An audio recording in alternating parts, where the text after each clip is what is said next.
We're fighting a war out here. You sure you're up for it? We have to look out for each other. It's all we got.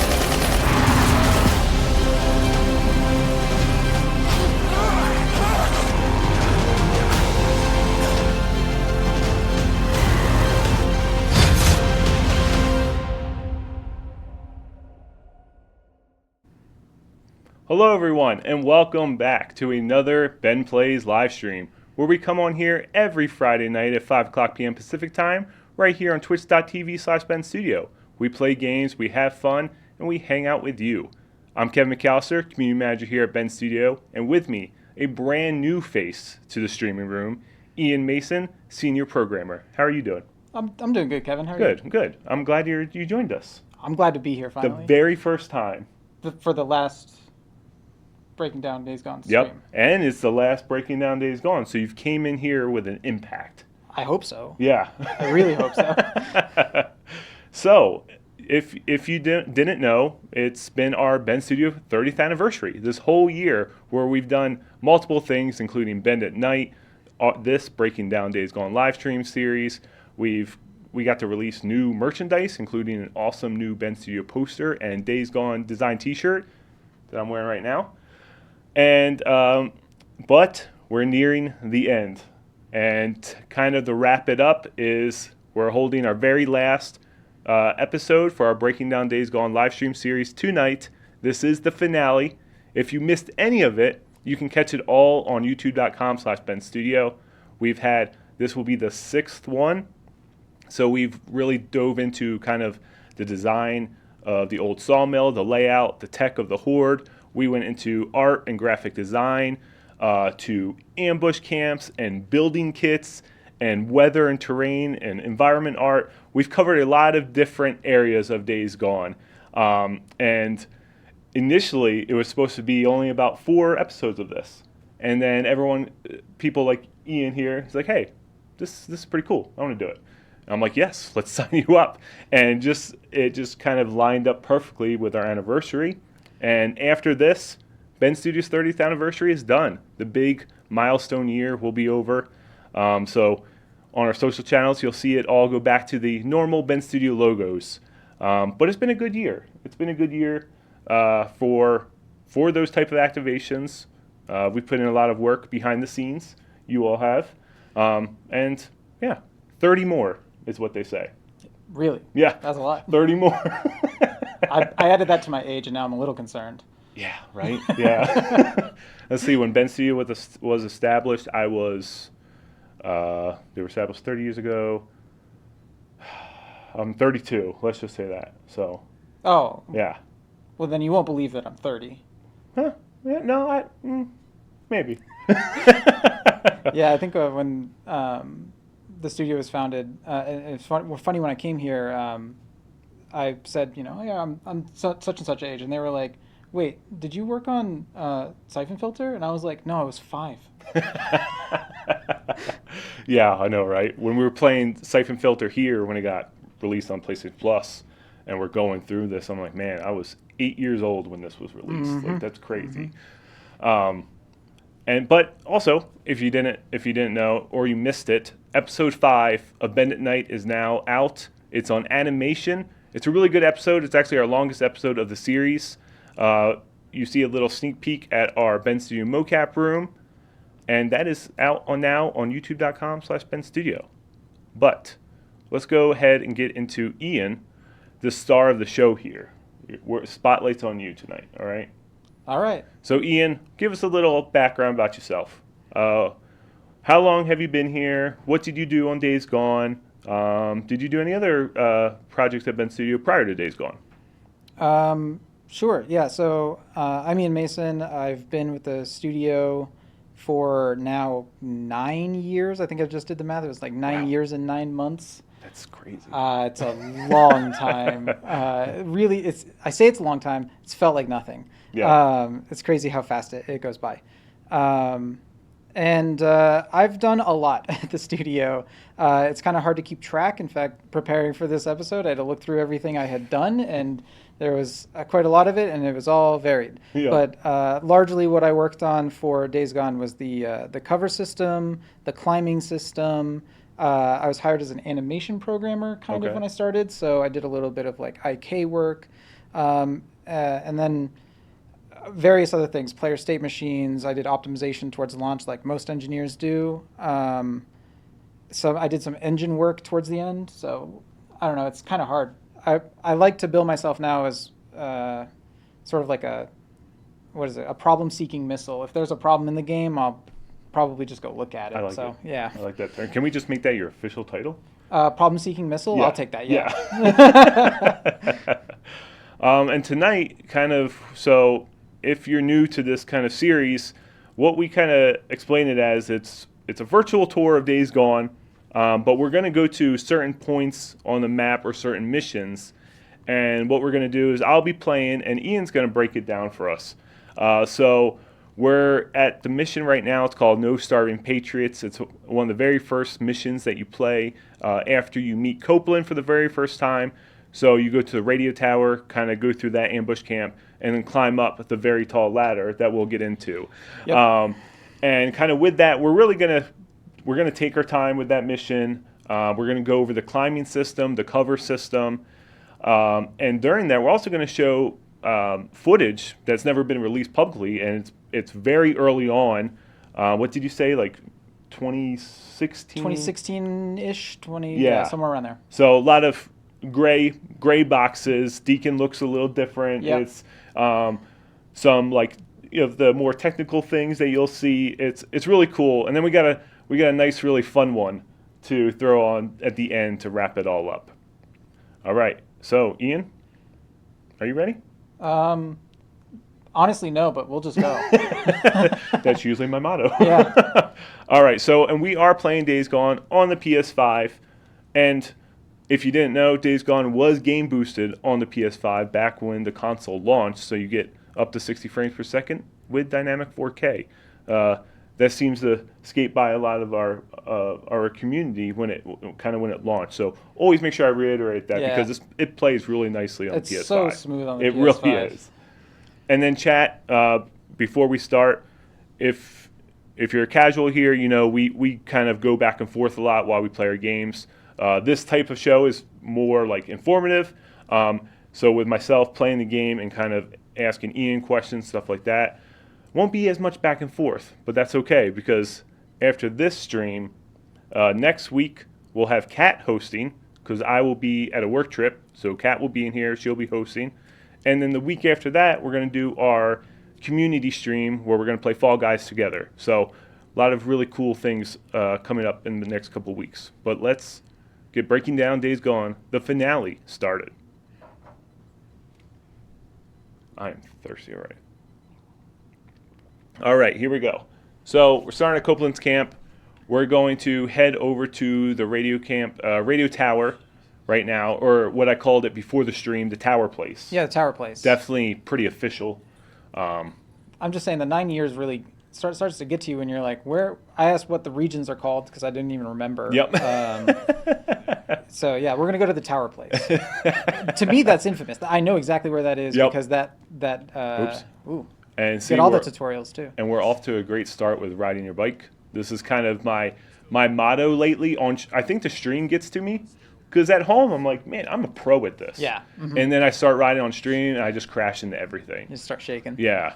And then like our studio head Chris, one time in a meeting, he kind of threw some shade at me. He's like, I've seen you play Days Gone, and he laughed. And I'm like, you know what? That's not even fair. You know how many hours I put into this game? I know. Just a few. Yeah, just a few. All right. So I just want to start off with a question for you. When you played the game, what were your thoughts on the cover and climbing systems? Because did you notice them? Did you think they were cool? Did you think they were bad? Honest feedback, love it because Yeah. So that's always what I'm thinking about when I'm making stuff. I love games that kind of provide the action and someone's behind me.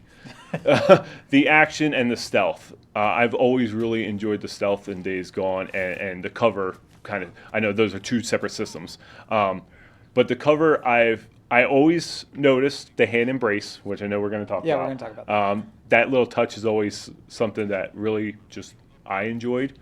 But yeah, I mean, the climbing system, I know about the ladders and how tall the ladders are, you know.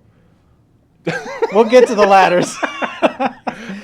Yeah, everyone noticed the ladders for sure. Did I make a video prior to Bend with a loop of Deacon climbing up the ladder to the song of Snake Eater? Maybe. Maybe. I'm not going to confirm or deny that. But no, I've always enjoyed kind of getting behind these barriers, these little obstacles, this little log here, This one's fun. and just kind of hiding back here. And I'm more of a laid back type of player instead of a runs and gun. So if you look to your left here, or is it that metal?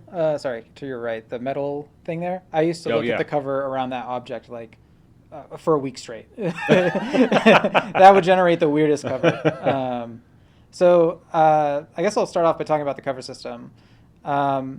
So when we were first thinking about what we wanted in the game, cover was not like on the top priority list. I think it was sort of an expected thing that we were going to do at some point, but it wasn't really sort of made for a while. So at some point I started to, or at some point I believe there was a cover system, a very rudimentary one, when I started out. Then I took over it, and we wanted to revive it. And so when I took a look at it, it was basically just cover notes. So if you imagine on these like sandbags, they're all just a bunch of individual assets. We would put a box on top of the sandbag and say that the box is that these are squares, and then we would do some physics probes. So we would, the sandbag has a physics body attached to it. So then we do some physics probes and see how tall it is to figure out if it's low or if it's a short or tall cover. What I'll call full or half cover. So when you're behind one of these, we have a bunch of nodes, and all of those nodes are basically telling the system, here is half cover, here's half cover, here's half cover, and all of those nodes are independent. And so when we first started, I think when you'd press a button to enter cover, and you would just attach to one of those nodes. And once you were attached to one of those nodes, you could do things like aim, and you'll step up if it's half cover, or if it's full cover, you'll look to the left or the right, you'll lean out. This one's going to be fun. I'm going to be explaining a bunch of stuff. If you have a question in chat, please just ask it, and I'll actually look every now and then and see if I can answer any questions, because I know it's going to be semi-technical. I hope that it's not too technical. Yes, we are definitely open to chats. Moobot is posting it there, so if you have any questions, please drop it in. Kat will gather those, and if we have any at the end, we'll go ahead and ask Ian, or during if kind of it's relevant to the conversation. But as you see here, kind of got that hand right there we're talking about. So when we're in cover, when we first made the system, players actually had a really hard time determining whether or not they were in cover, and we tried to do things. The camera shifts a little bit. We had an indicator on screen. Do we still have that in the retail that tells you if you're in cover? I don't think so. No, I don't think so. We had an indicator on screen that told you sort of what stance you were in, if you were up top, if you were down low, if you're crouching or something like that. That wasn't enough feedback. So when we're in cover, I suggested, and other people probably, the dynamicism. Just blowing people up here. Yeah. People suggested that we have the hand come up. Oh, let me go over here. Yeah. Oops. And so when you go into cover, Deacon will, depending on, regardless of what weapon he's holding, he'll put his hand up against the wall. And the reason why we can sort of know which way to put the hand is that we know which way cover is. So when we generate those boxes, we have a direction vector that tells us which way cover looks. So when we bring you into the cover movement state, which is slightly different from the crouch walking state, we have different animations, and the animation includes the hand that pushes that pushes sort of in the direction of where the cover is. So that's how we know where to put the hand. And actually, you might be able to do this. I'm pretty sure that the hand, Unreal has a system called a blend space. And depending on how far away you are to the actual node of cover, as you back up, the hand actually comes back to this. So it's like flat. You're right up against that thing. Right. When you come back further away, the hand sort of curls out, and he's just kind of sort of motioning. There's cover that way. And I don't know if that actually helped anyone realize that like they're not fully in cover or anything like that, but it was a cool sort of value add we could add. That's actually a really neat kind of nugget there. So if you get out of photo mode, actually it might be a little bit difficult. You might have to go sideways to sort of move further away. But if you're out of photo mode and you try to move backwards a little bit away from it, or enter cover further away, you'll see, you got the bug. You'll see how his hand is not fully flat. He's not fully in that cover. So you're not. So what you're saying is enemies. You're not as close to the cover as you could be. There's a range where we consider you sort of fully in cover, but if you have the hand up at all, you're in cover. You still gain all the benefits of being in cover. It's just an animation flourish on that. This is all full cover. We don't really do anything significantly different on full cover, but it plays the same animations as half cover, which I thought was useful because the animation's the same. It's more simple to sort of do. But when you aim at the end of full cover, I believe it does do the step out, and that's the major difference. There's that hand again, kind of not all the way placed against the bags. Not all the way, but and some of these, depending on where the cover nodes are, you'll never sort of get the hand fully on. It's something that we wished we could do everywhere, but to speak to a different problem that we had during development was generating covers hard, like really hard, because you've got a fully three-dimensional world. You've got all these different types. Like look at this desk here with the middle section. Yep. Let's say someone modeled that and the center doesn't have a physics body, and we do physics probes to try to find where cover is. It could go right through that object if there's like that tarp behind it wasn't there and the barrel wasn't there. I believe we had problems like that where we wouldn't generate cover on sort of hollowish items like that, and the environment team would come in and make little kits, and those kits would have a sort of fake physics there that the cover generation can find. But we would generally take a look at an object, put a box around it, and then do a bunch of physics probes and see if there's something there. And if there is enough there, we'll make cover.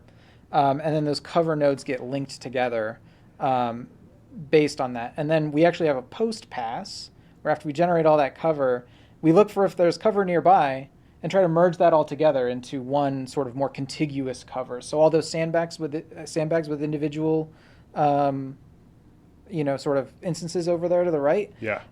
Those might all combine into one cover thing. So when I was working on the system, actually this might be a good time to play the video, that first video we have. All right. When I was working on the video, you can see the nodes in the video, but I had to add linkages to them so that the player could move between them. Without leaving cover and then entering cover and then leaving cover and then entering cover. And this video we're about to show you is very early on. Yeah. Fairly early. Cover system changed a little from it. It changed, I'd say, significantly from it. I think this was still some of my early forays. I was taking videos like every week to show the improvement after the cover was asked for. So this video here, like I said, very early. See a lot of gray. But never been shown. Actually, all the stuff we're showing today will never been shown. So it's a little sneak peek into kind of the development process days gone. So here you go. Enjoy. And you can still hear us talk, so it's not like we're leaving. All right. So yeah, you see how he just kind of snaps right into the cover, and you can see those spheres being drawn. Those are the nodes. So this piece of cover here has like 4 nodes on it, and you can move between the videos. You got the hand. It looks way worse in this version. Yeah. Like we said, very early. Yes. And he's using his primary hand. We shifted to use the secondary hand because of this problem. if you can play it again. Yep. One of the things that I'm sort of showing off in this video. Go back to us. We're Sounds going to good. play it one more time. Boop. I had made a bunch of progress on the cover system by this point, and so what I'm really showing off is that you can aim and move around in cover. But you can see here, he's sitting. When I first made the system, he had to snap to a node, one of those cover nodes that we've generated. So that green sphere he's sitting in is his node. But then, if you press on the movement sticks, you'll go to the right and to the left, and we'll see those nodes light up as being here's. I think it shows 2. Here's where I am. Here's where I'm going. I drew a line between them and basically said, as long as you're along this line, you're probably still within cover and still looking that direction. So yeah, you can just let it play out. This is an old test level I think I made or someone else made. It had a bunch of AI in it, which was going to be useful for when cover was done, so I could, actually fight with it. Right. But yeah, so old. Look at So that. you kind of see, from there to this, right? It's like, and that was super early. So, and now you're seeing obviously the final product and how much it changes. It's a little bit wild. This guy he's smoking. We lost him. All that combat happened, and he's Yep. like, I guess it's over. Oops. So here's actually a good problem. We don't do lean outs on the half cover. It's so brutal. It really is. We don't do the lean outs on half cover, and these are one of those things that we would love to do, and it's hard to discern what the player wants from simple systems. So we try to set expectations in development to help the player do the right thing so they can feel awesome when they press the right inputs on the controller. So what else did I want to say about cover? There was a lot. So we were talking because we had a meeting earlier this week, kind of talking about, hey, what are we going to talk about for this? And one is you said something about high and low cover. So what's the difference between that? What is high and low cover? Yeah, I spoke a little bit about it. A lot of these electrical boxes right here are going to be high cover. They're basically things that are about as or taller than Deacon or Swarmer or the player character. AI uses the same cover system in a different way, but they generate high cover slots. And when we're entering those, we treat them a lot like half cover or low cover. But with the only change I think at the end is that if you aim while you're in the center of a long row of high cover, you just aim. And if you're towards the sides, we'll aim you out to the right and to the left. We'll step you out. And so I think if you aim right here, we should pop you out. There it is, kind of the pop out there. And forgive me if I don't recall, but can you stealth kill around corners still? Yes. Yeah, that's the only other thing. And I think we have stealth kill over half cover for when they're in front of you. Oh, right. But those are the only differences for high cover. I love the step out. Yeah, making that look as smooth as it is actually was quite a challenge for us. Yeah. We basically, I'm going to be talking about this when we get to the edge system, but what Deacon's doing here is he's physically outside over there, but we still sort of want to know that the player is going to step back somewhere. So he's anchored to that spot that's on cover, and then he's moved over to the right, and then the camera moves and everything else. And so your player character knows it's there, but it's in a special animation state where if you let go of the aim, or if you let go of the aim, you'll go back. And if you start to move, you'll just move from where you are. See, I'm aiming, I let go, I go right back. Yeah, exactly. Can you try moving after? I don't remember. Did we make that feel smooth? So step out and then just start to move. So there's you can see a tiny little hitch bit, there. Yep. Little animation blend where we're bringing you back out of the anchored state, and we're right bringing you there. back to regular movement. We spent a lot of time trying to make our animation in general feel quite smooth. And so the fact that it's still just a tiny little hitch is, it's not upsetting, but it's a testament to our work. And how about this part here? So when he's standing, is this kind of the same as the hand embrace, or is this kind of something a little bit different? Like when he's cornering a wall, he's kind of, as he's kind of bracing against it, instead of being in the crouch position where it's his hands on the wall. I'm not entirely sure. I think you're just in the aim state. I think that. Yep. I think that would happen regardless of. So as long as I'm in the aim state, standing up, this is like the new kind of view. Right. But then I go down, and then he's here. When you enter and leave aim, we check to see if there's cover around you and have you try to enter it automatically. Because technically in the player state, you're moving out of the cover state and into an aiming state. The step out is a special exception where you're sort of in an aiming state with a substate.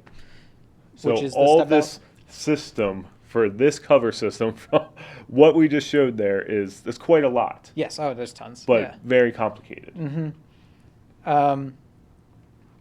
And to be honest, it's been, 5 years or something? It's been a long time since Days Gone come out. I've forgotten it. I'm trying to do my best here. I'm sure. I tried to brush up too, and there's just so many intricacies to it that it's definitely easy to forget. And while we're here, if you want, I can start vaulting over some of these logs here. Yeah, sure. Go ahead. I can start talking about the climbing system. So climbing, this is my baby, really. Cover was cool. I liked doing cover, but I spent the most time working on the vaulting system. So we started out and we had this animation state called perform action. It was very generic. You can play pretty much anything with it. And it had problems, but all of our vaults went through the perform action system. I don't have a video of this, but when I first started, my first day, I drove around a test level, and there was a railing on the bike. So I was driving on the bike, and I could look in the direction of the railing and press X, which was climb, and I'd climb on over that railing, except it didn't leave me from the bike state, so you could just press R2 and keep driving off, and Deacon would just stand there like this and do nothing because he's not receiving any input. So I took it upon myself to be fixing the player state system so that you can say, hey, I'm on the bike. I shouldn't be climbing, although that would be kind of cool if we could support that. Yeah. But I shouldn't be climbing, or I shouldn't be able to do something because I have something else. So I worked on the vaulting system because of that. So to sort of go through from the bottom to the top on the vaulting system. You want to show the video first? No, not quite yet. More? I'll have a little bit more okay. For the video. So basically, how do you even know what to climb? That's the first thing. When I started, we had what was called a world edge. Or a traversal edge, I can't remember which one. And it's just a line in space. So imagine on the sandbag, if you will, there's just a magic line that runs across it. And that line is, it's a world position with some extents, so it knows how wide it is, and they're mapped to the same length as the object. Then when I'm the player, I need to find world edges around me so that I know what I can climb. So we're looking at all these little lines around. It's most easy to see on like boxes or like the car trunk edge. Imagine there's a line right along that crease. Yeah, right there. And if you press X to climb, if that's our intended input, how do we go from you're standing in the world to here's where you need to go? What we did was, we would take a look at your position. We would see which way you're facing. Edges have a particular direction they face, sort of a facing normal. And if you're facing normal and if you're facing normal and the edges facing normal are opposed to each other, if you're looking at each other, then that means that you can climb up that edge. So then we do some checks. We do quite a lot of checks, actually. First, we want to see, are you within our range vertically? I can't climb 5 meters vertically as a human, so probably Deacon shouldn't either. although Deacon does have some crazy ups. It does. Yeah. Yeah. So if you, so we check vertically, how far is that edge? If there's like a ton of edges way higher from us because they're on a cliff above us, we discard those. We don't want to look at those. If there are this log, just as a side note, this thing has given me so many problems in the edge system for our second set of checks. When we're looking at a log like this, we also want to know sort of how far we need to go. So I believe this log has one edge running down the middle of it. And so we do our checks, we see, yeah, that's we're going to climb that. And then we do our checks to see, is it vertical? Is there anything in the way? We do some physics probes to make sure that, there's nothing in the way. We do some landing probes. So we take a look at where we want to end up and we see if we can stand there. We see if we drop at the other side or if it's flat. And that determines whether or not we're doing a vault or a climb. And this one is so wide that it has commonly tripped us up. Do we want it to be a climb on or a vault over? And this really kind of says I should be vaulted over from like the player's perspective. Right. Because it's better as cover. That you just quickly jump over, turn around, engage in the firefight. If you climbed on and then had to fall off, wouldn't be as interesting. But it's such a wide asset that it would trip up the system. So I had to find ways of saying, no, you should really vault over this, and you need to land like far away.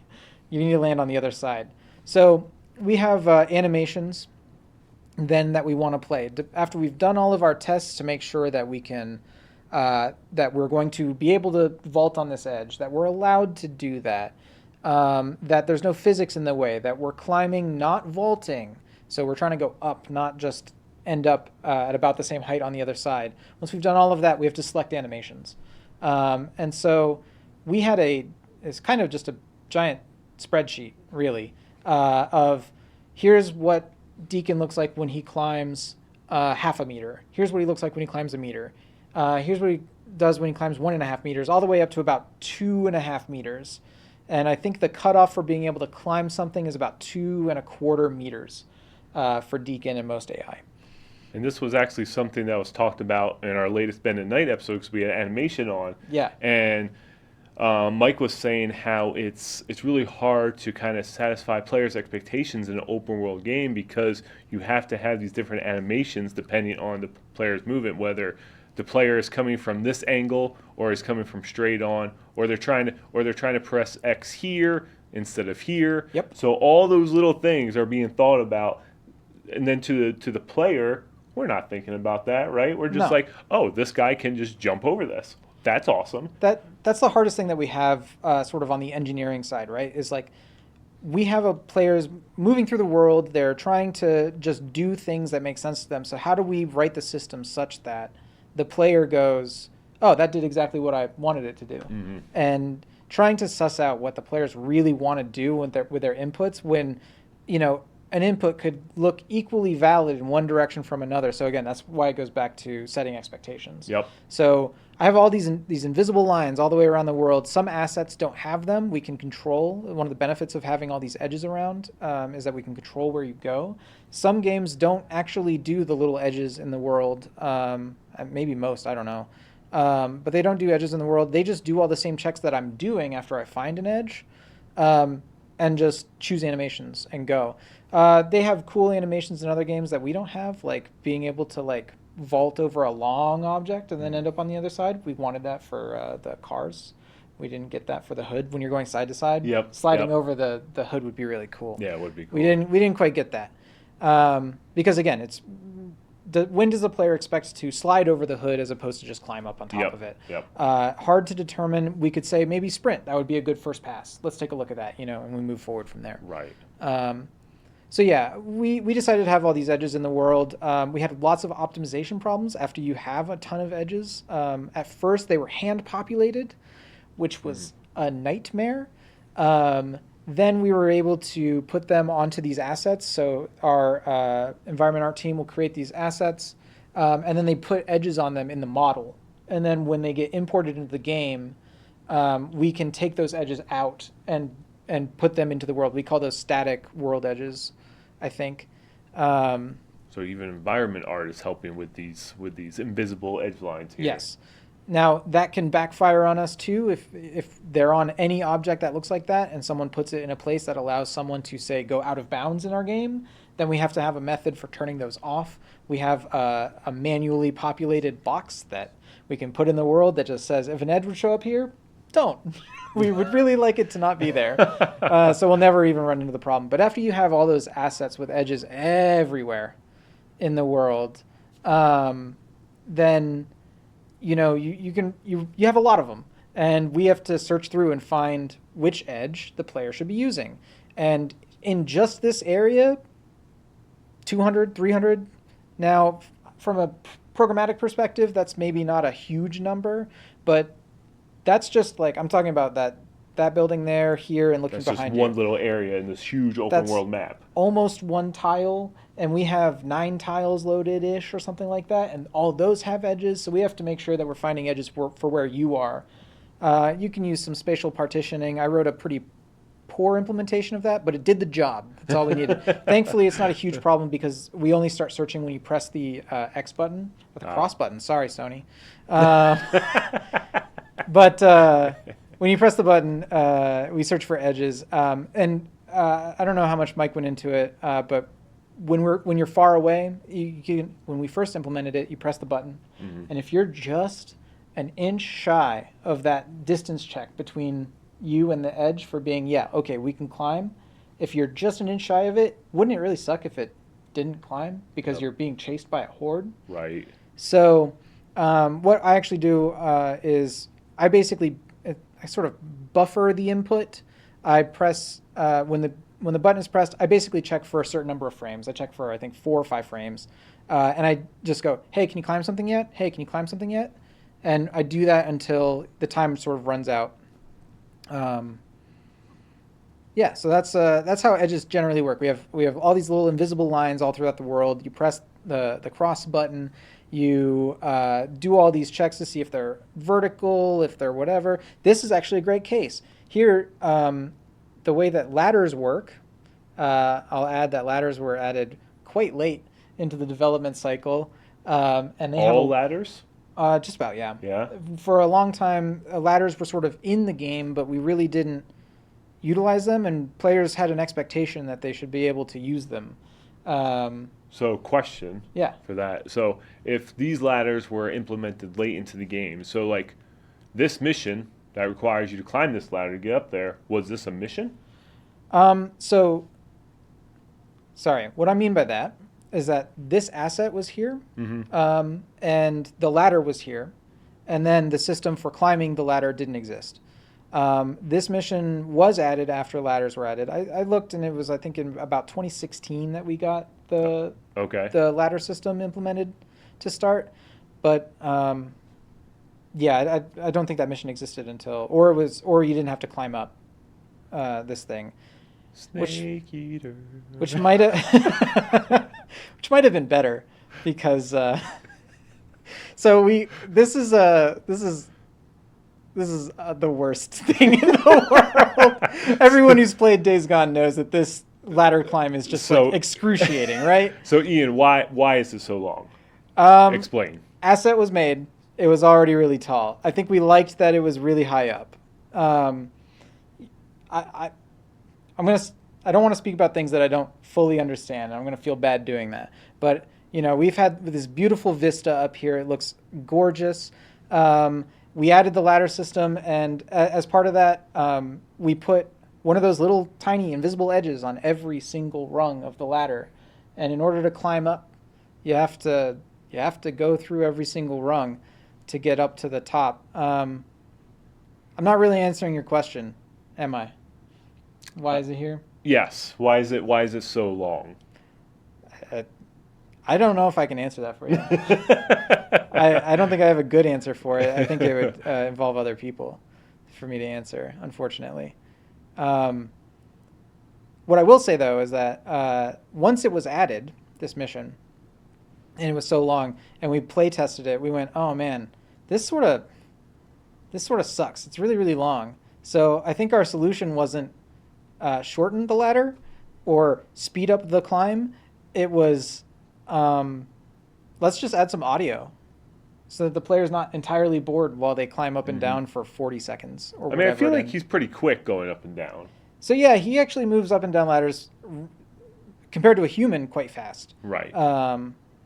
But I don't know. When I look at this, and when you're doing development on a game, you look at other games for inspiration and solution and sort of how did they solve the problem? There's a huge problem space. Let's take a look at what other people do. And if you watch or play a lot of other games, you'll see that most of them don't care about the rungs. Most of them, they climb up the sides. Oh, yep. Because that's one straight line. There are cool games that do crazier things. I think Tomb Raider does a really cool thing where they have broken sides and stuff like that. But yeah, we decided to go with rungs because it made more sense. It's more humans, more like what Deacon would do. Was right? it more complicated? Definitely, significantly so. So we do the same thing that we did for anchoring. We actually use anchors. Oh my God, the guy. Oh. That's a different system. If you do anchoring with like the step out anchoring, we have anchors for climbs as well. That's how we know where to put you at the end of a climb or a vault or something like that. Here we anchor every rung one hand, and we assign that hand a rung, and we say, oh, go up, go up, go up, go down, get down. So we know where the hands and the feet are. And that's kind of important because we have a problem in the game that could happen that I don't think does happen because we stopped it from happening. But let's say this ladder's really, really long. You get on at the bottom, and up at the top, someone else gets on up there. So now you need to move, and they're approaching each other. How do we stop them from interacting and passing through each other, which is something that could happen? I think for our AI, we lock out the top and bottom. So basically, you reserve the entire set of edges going up and down. You reserve that for yourself. And no AI can jump on. And if they do try to, they just get told, you have to go somewhere else. So you might actually see in the retail game, when you step on a ladder, if an AI was running to that ladder, they'll come up to it, and if you're on it, they'll just leave and run a different direction because they made it and they went, oh no, I can't go that way. Yeah. There's a person there. Since we're talking about this ladder, Yeah. got a question from Apocalyptic Sound. Hey, what's up, man? How are you? For the ladder mechanic itself, would you happen to know how many hours of dead time was put into it? How many hours of dev time? That's, for me, the game takes so long to make, where it's hard. I didn't keep track. Yep. I would say, so the ladder system benefited in part from the climbing system, so it's kind of a dependency there, and without the climbing system, the ladder system would have been more difficult to make. So I would say, I don't know, 40 hours. That's just a week, Yep. It must be way more than that. It must be like 200 hours just for me. And that's just for the ladder mechanic itself. The mechanic itself. Just for you. Yeah, we've got animation, who's also working alongside me. Mike Colantonio worked on the ladders with me. People reviewing it, making sure that it looks good. All the QA time, trying to go, hey, the ladder's broken. And I go, what? No, it's perfect. And they go, no, it's broken. And here's how I got it to happen. And I go, okay, cool. And I take a look at it, and sure enough, it's broken. It always is broken. And that's how many hours for one thing in this huge open world. Like, that's why games takes very long to make nowadays. Like, yeah. This is just one system. At this level of fidelity, it's... Yeah, and Days Gone looks incredible. Yeah. The system, fun side note here, the ladder system actually supports some things that you sort of never see in the game. Because we're using those anchors, a ladder is basically a set of edges that all share center points along the same line in space. So you draw a line, put the center point of every edge along that line, and those are all your edges for a ladder. So you can take this ladder and rotate it and you can rotate it technically all the way down to flat, and Deacon will climb. Now, there's no animation difference, so he's going to look a little weird because the animation is designed to look like he's sort of sagging from gravity, and it's hard. But in my test level, I actually pushed the ladder out to the side, and he could go, sort of diagonally. I also had a helix-looking ladder in my test level, so it spun as it went up. Oh, interesting. And if you do it at a shallow enough angle, he still sort of looks like his feet are on the rung below him, so he can kind of climb up and twist 180 and then get off on the other side. That's cool. I kind of hope you make those things and you realize the extent of the system, and you sort of hope that they're going to make it into the game somewhere. Right. And it's okay that they don't, but it's cool that the system supports them. So, I don't know, fun facts there. We skipped over the climbing video. Yeah, so I was just about to go back to that since we were talking about vaulting, and then went straight into ladders. I started walking to the ladder because I was so intrigued, So now we have another little video. Yeah. Once again, very, very early on, never before seen of just kind of the vault system. You'll see some slow-mo action here, and Ian kind of will walk us through what we're watching. So enjoy this early look at the vault system. All right, Ian, so what are we looking at here? So this is a test level that I believe someone made for me, where what we're looking at is a 3-phase cover system. So we have a beginning animation that brings them up to the thing, and then we fade into a common pose. All of our animations sort of move into a common pose. Man, I would love to have Mike here. He could really sell this. Anyway, our animations come into a common pose where he's sort of got that one foot up, and he brings the other foot. One's on the edge, and the other one's coming up, and it's sort of diagonal. And we'll go back to that, show it one more time. So it slows down here in the middle where we're coming into that common pose, and then we're going to blend into another pose. So we're still playing just the first animation at this point. This is the sort of 0 to half-meter climb. And so right here, you're going to see him slide a little bit. That's the blend between where we were, the old animation, and now is going to be our landing animation. And so the end of the jump up animation has the same pose as the beginning of our jump down animation. And it's like, this is a little, there's that blend. You can see he kind of floats there for a split second, and then he starts to come back down onto the other side. And something I can help illustrate here. So you can also imagine on the right side of this yellow wall and on the left side of the yellow wall, after I've done all those checks that I talked about earlier to make sure that that's sort of valid for us, that point where Deacon just landed is like an anchor in the world, and there's one where the edge is, and there's one at the beginning. So we know we've set up our animations to have those, we called them refs in the world, and so then we can anchor the player to them. We anchor the root bone to those.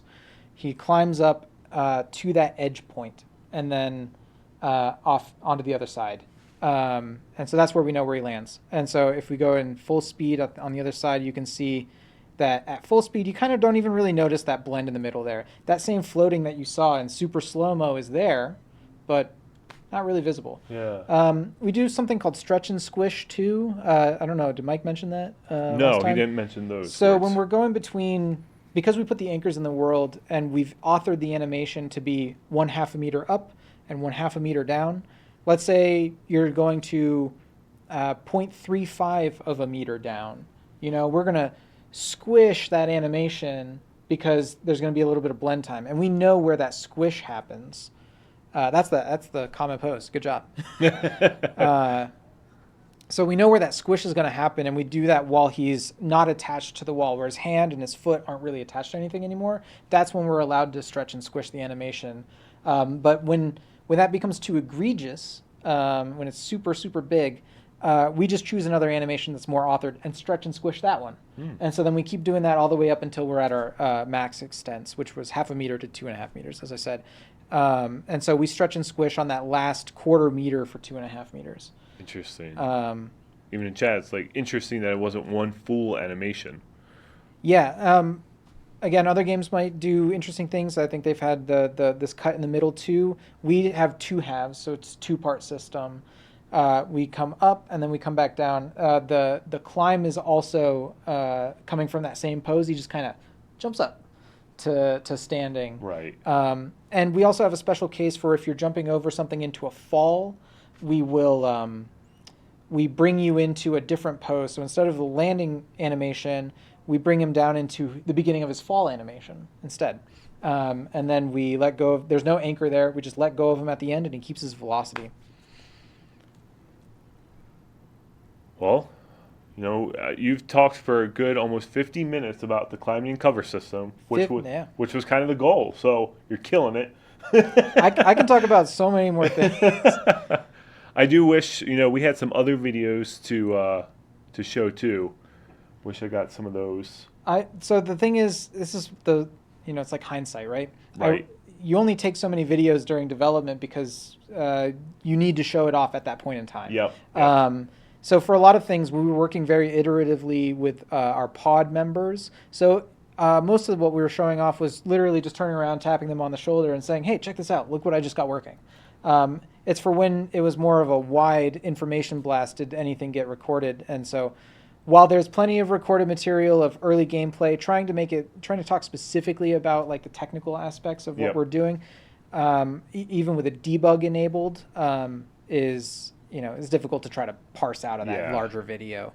So kind of what we're going to do now, since we took out the ambush camp, went over the cover system, went over the climbing system. I'm sure Ian could even talk for more hours about that. So what we're going to do now is we're going to start like riding around the open world, and Ian's going to kind of talk over some optimization things, some blueprints, player state machines. Oh, there's a wolf coming to get me. Uh-oh. Well, he's going to catch up to you. Yep, I got to get out of here. So yeah, if you need me to go somewhere, you let me know. But I'm going to kind of enjoy this ride, and you just go ahead and do what you do. Because you're so good at riding. Yes, because I'm fantastic at riding. Sounds good. Yeah, so I was obviously heavily animation-based programmer at the beginning. I turned into a more generalist gameplay programmer for a while. And then as we moved towards launch, I started doing more optimization work. And so this game's got a lot going on. There's a ton of it's a big open world game, really high fidelity game. So if you don't mind me taking a small detour into edges again with regards to optimization. Yep. So you'll see in like this sort of, wow, it really does not want you to go anywhere. It's never easy doing these. The dynamicism of our world. So yep, cool. Exactly. So you'll look around and you have a lot of natural sort of environment around you. And so when I talked about the, when I talk about those sort of those invisible edges that are in the world, you know, when you look at rocks like this, you go, okay, well, where did the edges go? Because they're kind of spherical. And our hope... Just keep talking. Never happened. It never happened. Our hope with the sort of visual language was that you'd sort of know what you can climb on and what you can't climb on. So you see all these rocks around here are squared off. So you'll know that you can kind of climb over those. They make more sense. And then the ones that you can't climb on that are spherical, like the ones on the right here or the ones up the hill, it's going to be more of a guess. But there's tons of assets and they've got tons of edges all the way in the world. So how do we handle all of those edges? Every tile that we have in the game, because our world is divided into square tiles, has a bunch of edges associated with them. We've baked those out as part of our conversion process for building the packaged version of the game, or I think that's the correct term. And so when the player goes, I want to climb something, they press the cross button, and we go to look up our edges. We can only, we might have a ton of ones loaded around us, but we only look for ones that are in your tile. Boom, problem solved, right? No. That's a good guess. The problem comes when you are at the border of a tile. So imagine you're at the sort of edge of one of these squares in the world, and you want to vault that that world edge that is just across the tile boundary from you. How do you do that? Well, if I just did the sort of check the tile that I'm on, vault those, that won't work. So what we're looking for, that guy doesn't matter. We don't have to worry about him. Sorry, guy. You'll survive. You'll be fine. Some other drifter's going to come get you. So we look at, there's like a buffer at the end of every tile where if you press the button and we say you're close enough to that tile over there, then we'll also just look through that bin. Okay, well that's good for one edge, but what about a corner? Because where a corner meets on 4 squares, you can look at 1, 2, 3, 4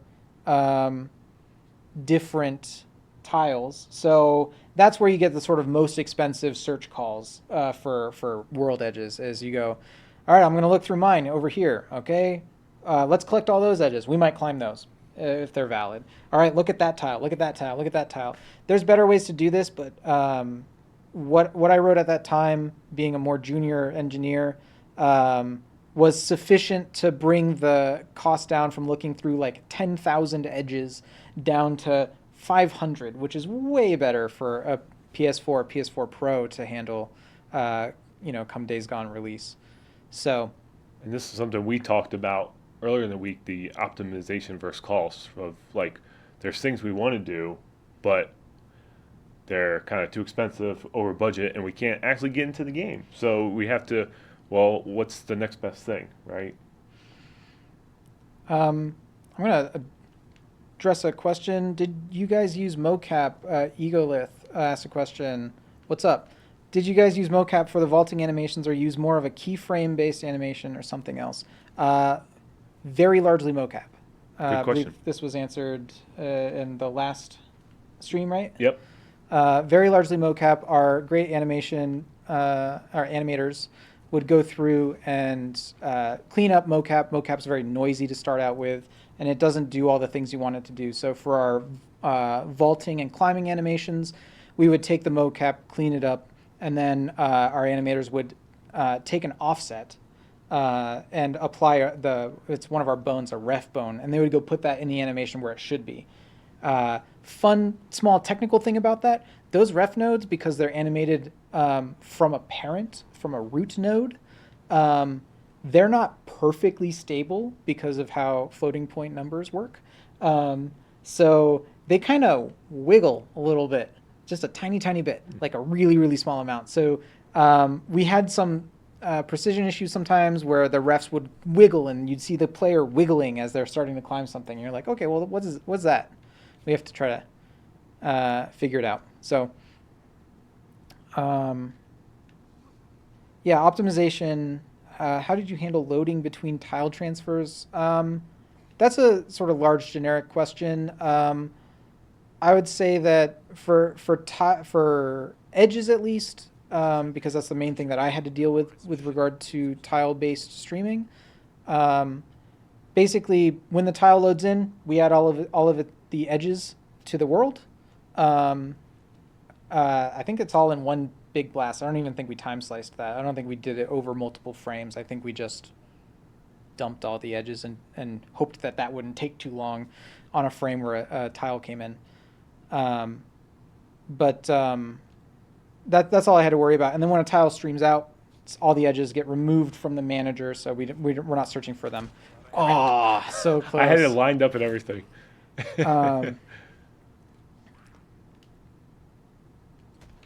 So yeah, there's another optimization thing that I thought was really cool. This is one of the more clever things I think in the game is what we called the bend sphere component. So when at some point during development, and this might have been after I started or before I started, I can't remember. To back up, I guess, a little bit, in game development, you have to know when a player is like in a place to do something, to activate what was commonly a trigger.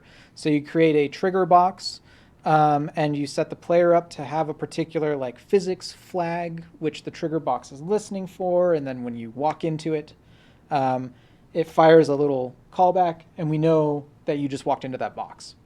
Now, that's useful and is a very common way to do things. Lots of 2D games are going to use that very, very heavily. In a 3D game, what we're looking for in a huge world like this, doing that at scale leads to tons and tons and tons of physics boxes that are all waiting for you to walk into them. The bike has 2, maybe 3 alone, and those move, which adds to the optimization problem that we're talking about. If they're static in the world, they're much easier to handle. The physics system doesn't have to go, oh, well, this trigger moved, and that thing that should trigger it also moved. So we created something called the bend sphere component, which uses this kind of clever, I'm going to talk about math, all right? Math, let's do it. We're going to do math for Math just is a very important minute. to game development. So just in general, how far away are two things? You can take the distance between two things, and that gives you that true distance. You know, I'm a 771 meters away from that waypoint marker. You can also, the formula for getting that requires doing a square root operation, which is in game dev historically an expensive operation because the CPU doesn't know how to do that really fast. So what you can instead do, so what you can instead do is take the distance as a square. That doesn't give you a useful number for I'm definitely this far away because, again, you're operating in a squared space. The further you go, the bigger that number gets. It's multiplied by itself. But it does give you a ranking. You'll know based on a bunch of other things whether you're closer to that thing than that other thing because, of course, my number's bigger. So what we can do with the bend sphere component is say, if I wanted to know when I get down to, is that a truck down there, green truck? Something. Yep. So if I wanted to know if I was coming down to that green truck, we'd put a bend sphere component on that, and that would give us that same trigger box trigger that we're looking for that says, hey, we arrived at the green truck, do something. We will take a look at the squared distance between the player and that truck, and we'll go, okay, that's pretty far away. If we had other players or other NPCs and they all want to come down to that green truck, we can then figure out who the closest one of those is with this squared distance. Is this making sense? Yeah. Okay, sounds good. Does it make sense to you all? Are we good? So the clever part here is that the physics system, when it's doing its, hey, am I in this trigger? It's doing that like every frame. Hey, are we in this trigger? How far away are we? Are we in this trigger? That takes a long time to do every frame. So the bend sphere component solves the problem. Yeah. You lost me at so. Yeah, that's really good. So we solved this problem. Where was I? That was so funny. Game development, folks, right here. The classic the classic trigger component does it every frame. I, at some point, added in 2016, I just looked at the code, basically, when we look at that square distance and we're taking this bend sphere component, when it's updating on its frame, instead of doing it every frame, which is what we were doing, we can do a clever little trick. And the clever little trick is this. That bike that you're driving right now isn't the fastest bike you can get, I don't think. But it can only go so fast. So if I'm in the world and I care about where the player is, for example, I can take a look at that speed limit that the bike effectively has and go, well, if the person wanted to try to get to the spherical extent of this trigger at the fastest they could possibly go in the game, it'll take them like 20 seconds, you know? Right. So let's not even update for 20 seconds. And then when that finally ticks down to 20 seconds, we'll check again. How far away are they? Oh, they're further. Okay, cool. We'll check in like 30 seconds then. And there's a formula. Basically, it's really simple. It's just a division. We're just taking a look at the fastest speed that the player can go, plus a nice buffer, because just in case, we don't want to arrive and have updated late, so we're going to update early. And so I think I chose the bike plus some, which gave us, do we care about releasing what the bike speed approximately is? It's No, kind of fake. no, that's good. It's like 40 meters a second, Okay. or 40 meters a minute, maybe it's a second. So I take that as a sort of universal speed limit, let's say. Nothing in the game can go faster than that under normal circumstances. And then we divide the distance, which we had to do the square root for to get. So we did the expensive part, but we're doing it once. And then we divide out the distance. That gives us seconds. So we can just not tick that object for that amount of time. And because we've already added in the buffer, then we know we're going to be outside, even if they came straight at the sphere. And sometimes we'd use that as what game devs will call a broad phase. So we'll do that as a cheap test before we start doing more expensive tests. So we might have physics that we care about that has an actual physics box, and we will turn that on and add it to the physics system, and it will start ticking that.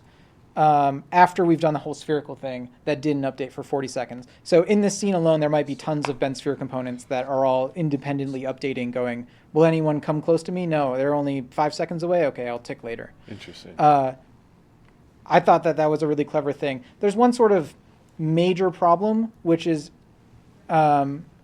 if the player teleports for any reason, which is something that does happen when we're doing missions. We'll teleport the player. When that happens, we get a callback. Anytime the player teleports, all the bend sphere components basically just redo their math. We just go, hey, real quick, make sure that you shouldn't actually be updating right now because the player's in a wildly different position. We're breaking that universal speed limit. Right. So I thought that the bend sphere component was a really cool optimization. I actually have no idea if anyone else does something similar. Maybe physics systems do. I'm not entirely sure. But we thought it was pretty cool, and we implemented it at a game level. And I feel like there's been a few of these instances now doing this series where our studios created these type of kind of tech tools, I guess, to really make Days Gone. And it's really impressive because, like, we were talking with Nate, the last one with Weather and Terrain, and about screen space shadows. Like, that was a thing that wasn't really used in other games until ours. And it's, you're looking at the terrain, right? And you're looking at what's on the ground here, and the pebbles and stuff look 3D, but they're not 3D. But it's because the screen space shadows that make it look realistic in 3D. And it's like, if it helps, personally saying this, like, that impresses other developers. Like that's not something that we look at and we go, okay, yeah, that's normal.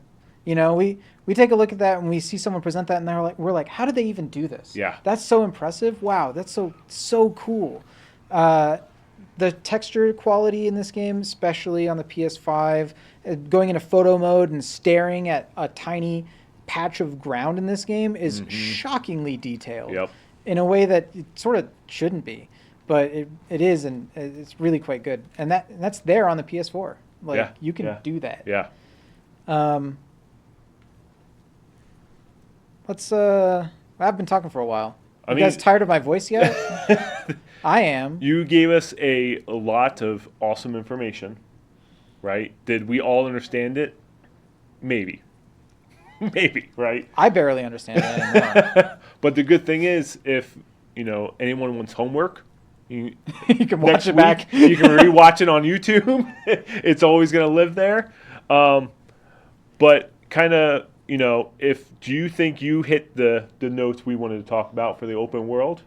Yeah, I think maybe. Can I do one more thing? Yep. And it's kind of really technical, way in the back. Bring it. Bring the nerd stuff. I worked on something that was really cool, and I just want the world to know it. Please. When maybe I shouldn't. I don't know. The version of Unreal that we released Days Gone on had issues with the blueprint system. It had not yet been improved in the way that it has in newer versions of Unreal, and we were unfortunately unable to upgrade to those versions. Blueprints were quite expensive. It's basically a visual scripting system that is really powerful. but at the time, again, really expensive for us. And we were trying to put it on a PlayStation 4, especially the base model. We're trying really hard to get that performance out. It caused us issues, plain and simple. Yeah. So, in order to ameliorate that issue, I worked on a blueprint conversion system. So basically, a person could run a special version of the editor where they've created a new. We could take the blueprint and move it to C++, the underlying programming language, and C++ is just more efficient in that it's the underlying system. So you could go into Blueprint, run it, and convert it down into C++ while keeping all of the nodes and everything that you set up. Because if that system didn't exist, you'd have to basically remake gigantic blueprints that we had been operating on for years. And that conversion would be just painful. Like really, that would have pushed out probably development time tremendously. So I feel particularly proud of that thing that I worked on that allowed us to move in that direction. Yeah. So, I mean, yeah, I love these interesting nuggets you're sharing. that's the one thing we tried to share it back to Epic because we thought it might be useful for other developers working in Unreal, especially old Unreal versions. Unfortunately, it was more like, hey, we've got new versions where blueprints automatically convert to C++. Right. Like we want people to use that. And I was like, yeah, that's fair enough. Makes sense. Totally the right call. But it was really, really cool. So. Well, so we're going to talk a little bit about the newts. We passed some, so I'm going to try to find them again. Yeah. So we're gonna go back to the game here. Wanted to show you our beautiful faces for a couple seconds. Hey, what's up? Bye. So as I go on the search for newts, which I forget exactly where they were, we already cleared them out of. You didn't want to do Crazy Willies? We cleared them out already. They're gone. Oh, in the safe, yeah. Yep. So, but you worked on the newts a little bit. So give us a little bit of kind of insight on what that was. Okay, my world always comes back to world edges, really. You are the world edge. So newts are unique, right? They're an enemy that sits usually up in a high safe place. Another interesting thing is that they're quadrupedal until they stand up to come and attack you, or I believe when they're on roofs. But they're quadrupedal, so that newts always had a fun relationship with world edges. Because they were wide compared to most of our bipedal, characters. Mm-hmm. So they could climb on things that were very, very thin, and they'd be allowed to do that. Except, of course, that they are very wide, so they would just kind of like fall back off. But then their AI would think that they're already up at the top, so then they would do the wrong thing. Okay. So that's one issue with the newts that I had to try to solve. Another thing, or I guess some context, is that at some point in the past I worked on the newts. We sort of split up a bunch of pods to work on different AI, and I did a little bit of AI work. I'm not very good at AI work. I tried my best. Apologies to Boyd and anyone else who looked at my code. But one of the other interesting things about the newts is that they can jump a crazy distance compared to all of the rest of the creatures in the game. Like that. But that also includes jumping up on an edge vertically to like the top of a building. Particularly if people recall, in Crazy Willies, you have that tall gas station. They can just jump straight up. That's right. A 5-meter jump. So they're the one exception in my code that says you can't. I talked earlier on about the verticality check. If it's too high, you can't climb it. Yep. So if Deacon comes up under the gas station awning and hits the cross button and tries to jump, we just reject that. But if you're a newt, that's allowed. So That's the one exception. The code is for the newts. Yeah, and they are totally a jump scare. One of my friend's parents played this for the first time, and one of the weirdest things that we had when we were in development was that they they try to attack you opportunistically, and we took that at one point to mean when you're not looking at them. So they're very much a jump scare. Yep. Yeah, they are. They really are. So we thought that maybe from a gameplay perspective, when you're not looking at something and it comes and jumps and attacks you, that maybe that's not so good. Yep. Yep. That was a fun thing to try to solve. When I was working on them, it was like, let's have them scare you, I guess. And so that was one of the main things that I tried to incorporate in my AI work. They've gotten me a few times. I'm like, shit, where did that come from? So yeah, kind jump of scares. Looking at the newts, seeing them attack us, us destroying them with a baseball bat. Yes. Very brutal stuff. But we've got a fun little video that Ian dug out of the archives, also very early on. But if you want to kind of talk about what this video is before we play it. Yeah, so we have, do we have an E3 video or something like that where a newt has jumped on your back and you're sitting there and you're struggling. And then you flip the newt over and then you do something extremely brutal. Yep. To the newt. I believe it was, we crushed its head, right? Yeah, yep. With our foot, our boot. Just a normal thing to do. Normal Anyway. stuff in Days Gone. So when we were exploring what we would do with that sort of like, how to handle a grapple from the back of a newt, we were trying out different things, and we came up with this idea. And I really don't want to say it. I want to just show it. Okay, let's do it. Because it's just kind of funny. All right, everyone, enjoy this video. Yeah. It's grappled on your back. Very early on. That's my test level. Beautiful test level. And whoosh. It never fails to make me laugh. And so nice we have to play it twice. It just whoosh. So yeah, we thought that it would be interesting if he just threw the newt. He's like, I don't want this anymore. I'll throw it over there. So yeah, one more time. Oh man, this is before yeet was invented. Yeah, Yeet. There it is. See you, newt. So we thought that after throwing one, we would just sort of kill the newt. It'd be funnier as a ragdoll, and I think that's what that video has. Yep. We thought that probably in development you would just throw it over there, and then it would like ragdoll, hit the ground, recover. There's a cool ragdoll recovery system that Norm worked on. Yeah. And then they would come back and try to attack you again. Right. Or you could just use it to gain the distance. But yep.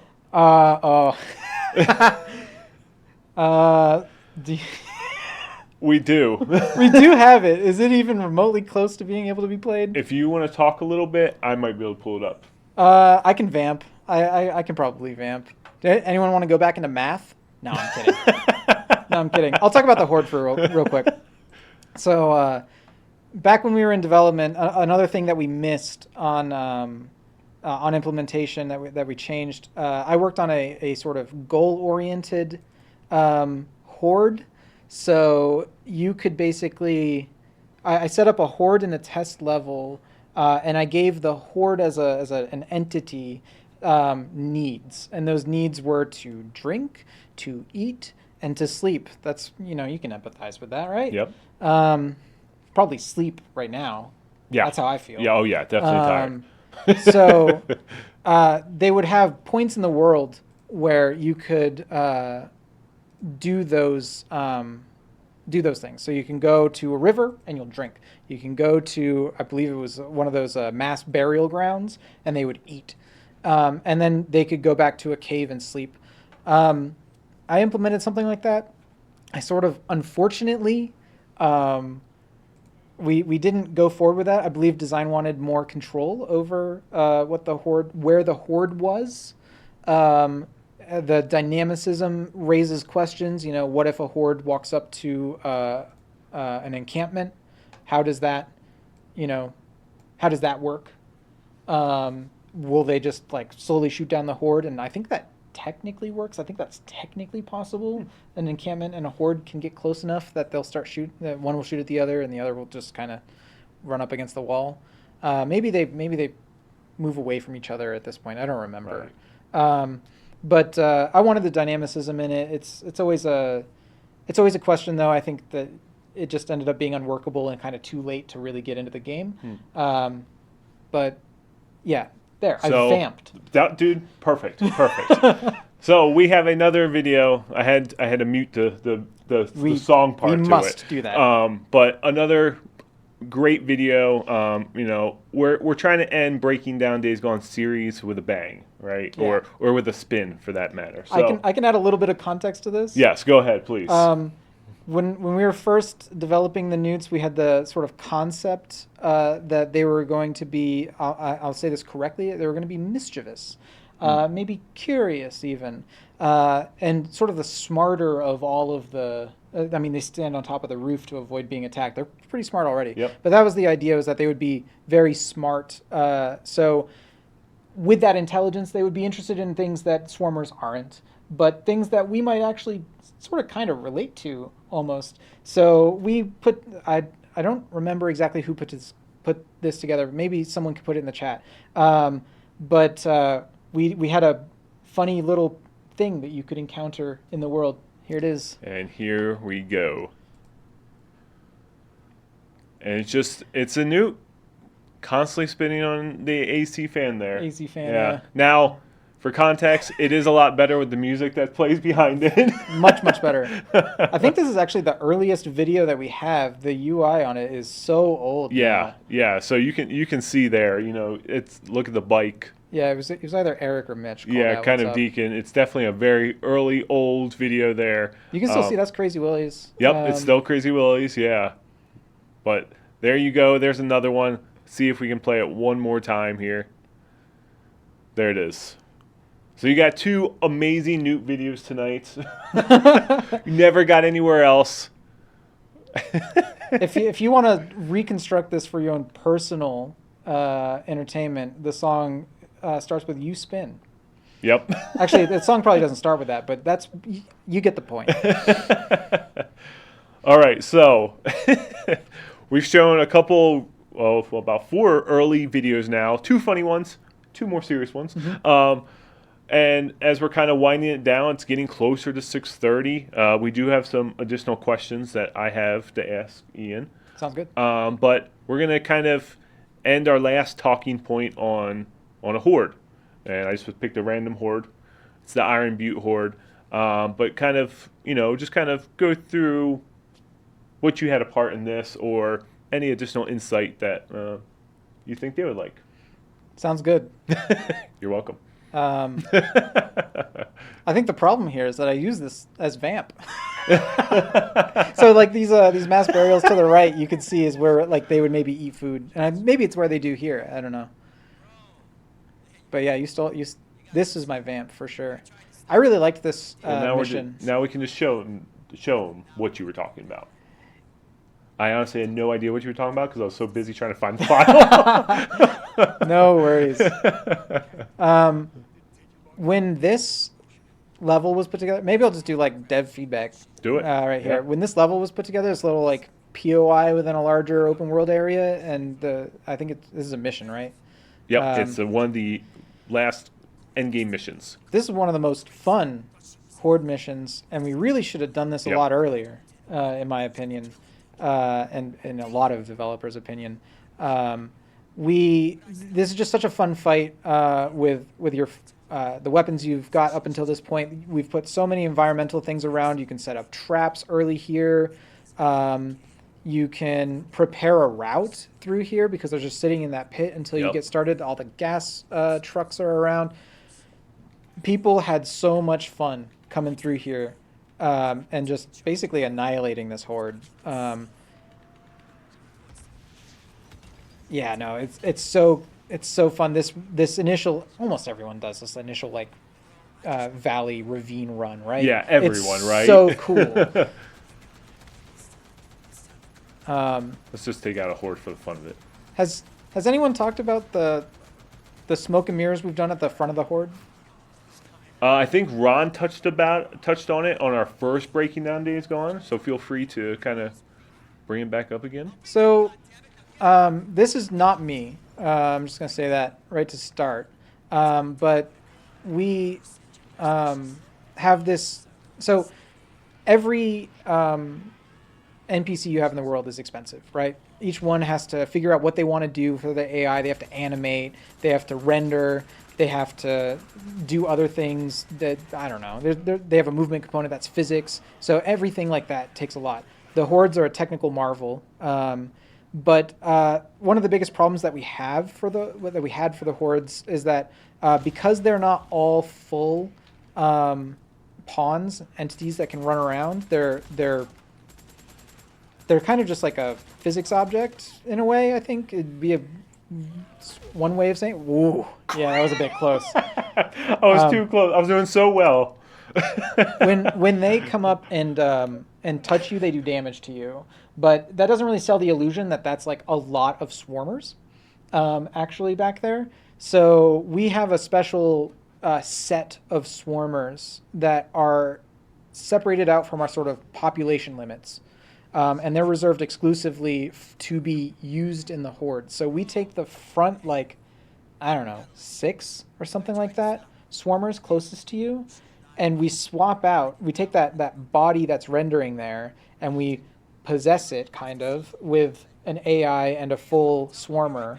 We basically take a swarmer that already is spawned somewhere, we put it where that is, we match up their animations, and then we take that horde member and we get rid of it. We put it back into the I don't know, some big queue back somewhere. I also worked on the trap placement, by the way. Oh, did you? Look at that. Yeah. So we take the front like 6, and those ones are able, and I think they have a priority to try to like grapple you or do an attack, and it's to help sell that illusion that those are all full swarmers that could do this thing, but they're really truly not, because that would be extremely expensive, especially on a PlayStation 4. So we did that to help sell the illusion, and I think that's kind of what I really want to, like, if I could just put it out loud, video games are largely an illusion. Yeah. Everything that you're seeing here are a bunch of really clever tricks that make you think that something way more interesting is happening than what it actually is. Yeah. You could take out all of the pretty art from this and see a bunch of boxes running around, and it won't play the same. It won't feel right. But it theoretically is all the same, clever stuff that we're doing. Right. So, we take those front 6. They try to attack and grapple you, and you'll see that happen here soon. I got to end on a good note. So yeah, you have to win now. We'll be here all night. I'm determined. Huge props to Norm and Boyd. I know worked a lot on that group of 6 that have to be hot swapped. So yeah, it's really awesome. The horde is so cool. So cool. I love this one too. Just look at this. You got a skill point. You can use that.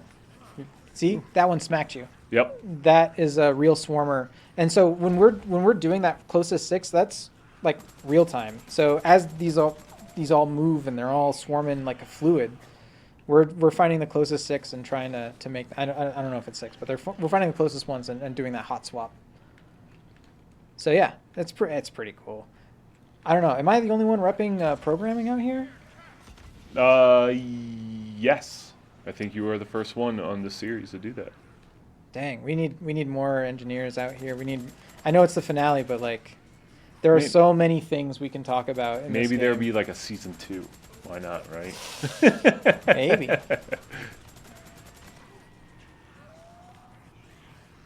Yeah. No, this fight's so cool. When it released, I had a family friend who loved the game, and I was staying with them briefly, and they were like, "Hey, does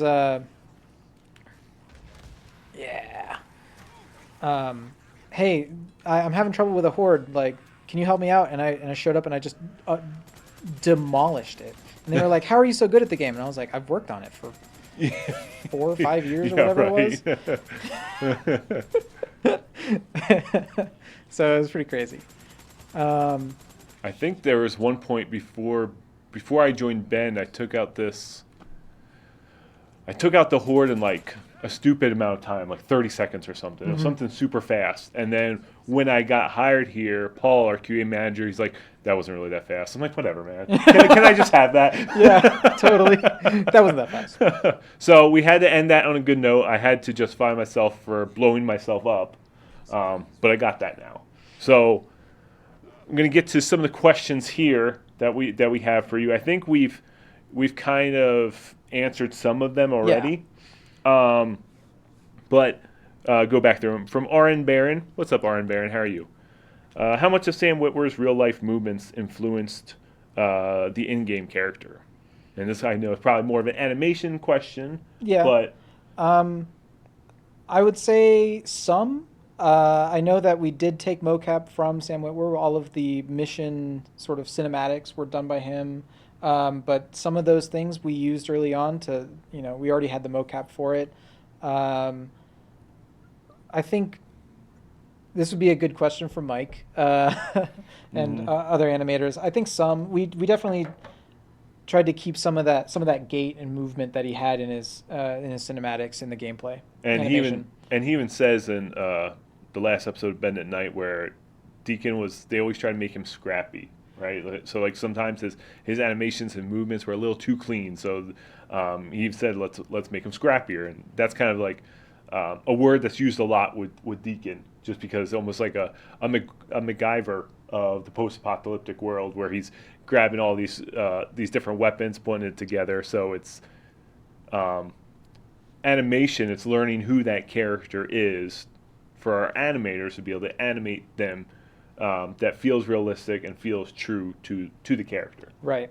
Yeah, trying to, if you have some animations that make someone who's supposed to be scrappy look like a professional Navy SEAL all the time, it's going to feel wrong. Exactly. So. So a few of the other questions we had is we already answered them throughout the stream. We talked, it was those same questions from Eaglelith and Apocalyptic Sound and Flipstream. But I see Apocalyptic Sound has another one. What would you say was the most interesting thing you worked on that became really cool to see fleshed out? Sort of underwhelming answer here, and probably the expected one, is the vaulting system and the cover system. I worked on those for years, and there's a sort of weird, it's not a trophy or an achievement or something. It's like if you go into the review phase of a game and a reviewer doesn't call out your system as being bad or good, that means you've done a good job. So I remember seeing one review that mentioned that the cover system was like fluid and like, I don't know, cromulent, like just does its job. And I was like, cool, sounds awesome. I worked on that for years, and I'm glad that it works out. And it's particularly nice for me because the cover system swapped a couple times from like hard cover to soft cover, where you have to press a button and you don't have to press a button. Yep. What we ended up with feels very fluid, and I'm pretty happy with it. Yeah, even just like really breaking it down today Yeah. and like doing those little steps and kind of doing them multiple times. I'm like, man, this is actually really smooth. And just by playing it and going through the story and going through these motions, you may notice it, but also like, oh, you don't notice it because it just feels natural. Mm-hmm. Yeah. Again, the hope there was to try to keep the on-stick feel normal, right. Something that the player would expect. Yep. Another question. In the opening chase sequence, so if you do know about this, if you did work on it, is the bike you were trying to catch always faster and tethered to your position? Okay, this is going to take some thought from me. It's been a few years. I will let everyone know. Everyone worked on the beginning of Days Gone. Days Gone, we spent a lot of time on that very beginning of the game. I believe that who's on the bike? I can't remember. Leon. I was thinking Tuck. I don't know why. It made no sense. Close. No, it wasn't. Leon is technically rubber banded to you. If you go really slow, we slow Leon down so that you can sort of keep up. And it kind of feels weird. We know that the player's on the sticks for the first time, just trying out the game, and they're trying to figure out how this bike moves in this game compared to what they might have already played. So we slow them down a little bit. There is a limit, though. If you're going too slow, like way too slow, or if you like crash, fall off the bike, or something happens, we will let Leon get too far away and yeah, you won't catch them. But it's okay. We just reset you. You're already moving again. Which Back to it. I think you've seen in multiple games too. Like I was just playing Batman Arkham, and there's a chase sequence, and definitely tethered because if I'm too slow, that person just like stops and I can see them, and then you kind of catch up, and then they start running again.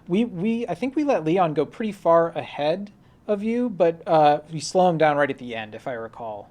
So he can go down towards the sort of finish line, and he'll slow down right in front of the finish line. But if it takes too long, of course, yeah, we'll reset the game. Yeah. Reset that mission.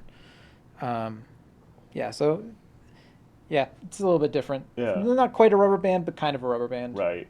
It's the first mission in the game. Yeah, exactly.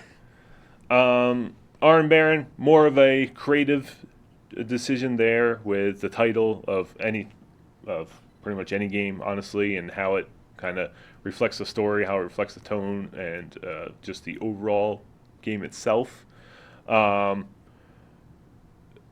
Days Gone and was kind of, every game is inspired by something, right? Like we all inspire each other, and seeing you watch one game, you play one game, it's like, ooh, how can we do that but make it better? Or maybe it starts inspiring you to do something you didn't really think about, right? So I know like early press releases and stuff, Days Gone, there was a lot of talk of it was inspired by Red Dead Redemption, of the open world of it. You can kind of look at it and see even, you can see a little bit of Horizon Zero Dawn in it, and but the shooter itself to Fallout 3 that you have mentioned, not really. It's funny because Fallout's also a post-apocalyptic world, so you start playing these games in the same genre. It's like, oh, this looks familiar, but they didn't really look at each other. It was just like that's in their lane, and they did their thing, and this game did their thing, and they executed both very well. Yeah, when you're in the sort of AAA space, you're always looking at what other studios are doing, not only to be impressed by them, but also to see if maybe you are now out of date and you need to update what you're doing or push the envelope a little bit more than what you were doing before, or see new accessibility features that have come out that you should probably implement. Yep. Stuff like that. We're always looking at every other game to just see, where we think we can provide the most value for the player, really. Exactly. So. Yep. Well, Ian, that's it, man. We did well. You did good. That's good to hear. Did you have fun? Yes, Good. I love talking about and reflecting stuff that I've back worked on Days Gone. It's been a while. It's walk down memory lane too. Yeah. I looked through all of my submissions to the game over the years. Found some weird references I left in comments in there. Yeah, it's nostalgia for sure. And Ian showed me a bunch of just all these doodles and scribbles before. That was in a notepad from his time, and we tested it. Unfortunately, you would be able to see it unless we put it right up to the camera. But it was great stuff. It was really cool to see. I'll put two of them. You can take a photo and put it on the socials. Exactly. I don't know why. Exactly. I don't know why you would do that. Why not? It just shows you the nitty gritty of dev. You sit down and you stare at a yellow notepad for 30 minutes drawing lines that don't make sense. Yeah, right. And then it clicks, and then you think it clicks, and then you go back and you think about that again. You're like, no, that totally won't work. Yep. And then you do that constantly. Well, I really appreciate you volunteering, coming here, spending your Friday night, because I know it's almost 7 o'clock here now. About to enjoy your weekend. So thank you again for joining me and doing this. This was awesome. Thank you, Kevin, for inviting me. This is awesome. And this was the very last live stream for Breaking Down Days Gone of this series. So all 6 episodes now. This episode will go up on our YouTube channel, youtube.com/BenStudio, early next week. And there's a whole playlist on there, Breaking Down Days Gone. And like I said, on the top of the stream, there's a lot of really cool stuff on there. From the old sawmill, the horde tech, art, the weather system, graphic design, terrain, screen space shadowing we were talking about, the cover and climbing system. Like, if you want to learn more about Days Gone, go ahead and check those out. Each person that came on here has been at the studio for a while. They're obviously their expertise, some of the best in the biz, I would say. And we're glad they're on our team. So like I said, if you're a Days Gone fan, go check that out. And if you even want more in-game development information, also check out Bend and Night, also on the YouTube channel. We're giving a lot of insight lately, and it's kind of like the worst kept secret out there is not many people talk about what actually goes into game development. So when we're able to give those kind of inside looks, it's like, oh, this is what happened. This is why games take a long time to make. Yep. And just kind of shows you the whole process and how we were talking about ladders. And it could possibly take 200 hours for one person on the ladder system when you're in an open world that you can spend hundreds of hours in, you know? Yep. Game development. They're all wizards. And it's the industry is such full of talented people, and it's just awesome kind of share that with everybody, you know? Yeah, no. All right, everyone. Chat, thank you so much for coming. Thank you for all your support on the series throughout since we started this. Thank you for all your questions tonight. Thank you for the questions so much. Some really great questions Yes. that Ian was able to answer. And yes, thank you. We hope you all have a great weekend. Next week, I will be out. Kat, online community specialist, will be here, and she will be hosting. They're going to be playing Ghost of Tsushima, which actually launches on PC on Thursday from Sucker Punch. So enjoy that. And then the week after, Kat and I will be on to play Fall Guys with you for our community live stream. So next couple of weeks can be fun. Thank you again. The end of Ben Studios' 30th anniversary is coming to a close, and this kind of wraps it up. So before we go, the Newt video one last time. Yes. Just for kicks and giggles. Is it going to loop the 3 times too? It's going to loop as much as I want it to loop. I'm just going to shout out my test level. This here is called I Am Cliff House. There's a ton of edges back there, weird edge cases, a pun intended, I guess, that are about... Oh my God. The ragdoll, it didn't expect that much velocity in all the limbs, so it just stretches all out. This is such a shame to watch. It just had to go in, right? Had to do it one more time. All right. You don't see us, but you can hear us. That's how we're ending it. Everyone have a great weekend, and we will see you next Friday. Bye, everyone. See ya.